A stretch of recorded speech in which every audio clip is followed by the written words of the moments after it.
আর কত বিদেশি হায়নাদের অত্যাচার নির্যাতন সহ্য করতে হবে প্রবাসী ভাইদের? এমন কাজ কিভাবে একজন মানুষ হয়ে আরেকজন মানুষের সাথে করতে পারে? দর্শক, বলছিলাম সৌদি প্রবাসী হাজী জাকির গাইনের কথা। গত 7 এপ্রিল শনিবার রাত 12:30টায় ইস্কান বোরাইদা আল কাসিম এলাকায় রিয়াদ অর্থাৎ সৌদি আরবের রায়ান ওয়াটার পাম্পে দায়িত্বরত অবস্থায় কাজ করছিলেন হাজী জাকির গাইন। এমন সময় একজন সৌদিয়ান গাড়ি নিয়ে এসে পাম্পে থেমেছে। প্রবাসী ভাইটি ভেবেছিল হয়তো সৌদিয়ান গাড়িতে তেল নেয়ার জন্য এসেছে।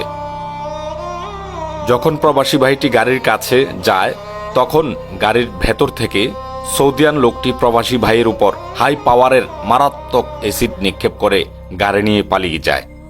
এদিকে সাথে সাথে প্রবাসী ভাইটি অ্যাসিডের যন্ত্রণায় জ্ঞান হারিয়ে মাটিতে লুটিয়ে পড়ে। বর্তমান তিনি সৌদি আরবের কিং ফাহাদ হসপিটালে মৃত্যুর সাথে পাঞ্জা লড়ছেন।